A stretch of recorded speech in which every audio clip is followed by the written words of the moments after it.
Et si je te disais qu'un joueur a terminé Dark Souls sans jamais se faire toucher, même une seule fois? Non, ce n'est pas une blague.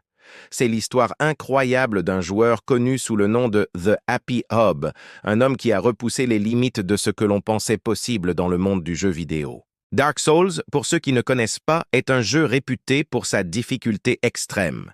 Chaque ennemi peut vous anéantir en quelques secondes. L'échec fait partie de l'apprentissage. Mais The Happy Hob a décidé de tordre cette règle fondamentale. Son objectif? Traverser tout le jeu, du premier monstre jusqu'au boss final, sans qu'un seul point de vie ne lui soit retiré. Pas un coup d'épée, pas une flèche, pas même un dégât de chute. 0. Pour accomplir cet exploit, sa stratégie n'était pas juste de bien jouer.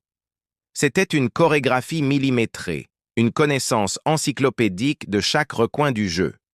Il connaissait le placement de chaque ennemi, le timing de chaque attaque, la portée exacte de chaque mouvement. Il n'utilisait pas d'armure lourde pour encaisser les coups, mais privilégiait la vitesse et l'esquive. Chaque roulade, chaque parade, chaque coup porté était calculé à la perfection.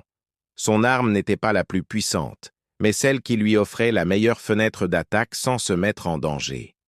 C'était une danse mortelle où le moindre faux pas signifiait la fin de la partie. Imaginez la tension.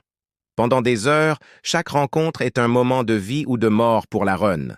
Affronter des boss redoutables comme Ornstein et Smaug, un duo qui a fait cauchemarder des millions de joueurs sans la possibilité de faire la moindre erreur. C'est une pression mentale inimaginable. Un simple rat des égouts ou un archer mal placé pouvait ruiner des heures de progression parfaite. La concentration requise est surhumaine. On le voyait sur son visage, le regard fixé sur l'écran, les muscles tendus, anticipant chaque action de l'ennemi. Chaque victoire contre un boss n'était pas une explosion de joie, mais un soupir de soulagement, car le chemin était encore long. Et maintenant, le twist. Ce n'était pas sa première tentative, ni sa 10e, ni même sa 100e. The Happy Hob a recommencé cette quête des centaines et des centaines de fois. Chaque échec le renvoyait à la case départ. Des mois d'efforts, de frustration, d'apprentissage par l'échec. Et la run parfaite, celle qui est entrée dans la légende, elle a duré plus de 8 heures. 8 heures de jeu ininterrompu, sans pause, avec une concentration absolue du début à la fin.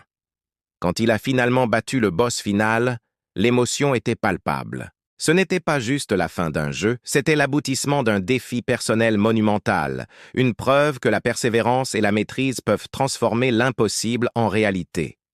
Alors, la prochaine fois que vous galérez sur un boss, souvenez-vous de The Happy Hob. Son histoire nous rappelle que la véritable victoire ne réside pas seulement dans le fait de gagner, mais dans la détermination à ne jamais abandonner. C'est une inspiration qui dépasse largement le cadre du jeu vidéo. Merci d'avoir regardé cette vidéo. Si cette histoire incroyable vous a plu, n'hésitez pas à laisser un pouce bleu et à vous abonner pour ne pas manquer les prochaines. Dites-moi en commentaire quel exploit de jeu vidéo vous a le plus marqué. À très bientôt!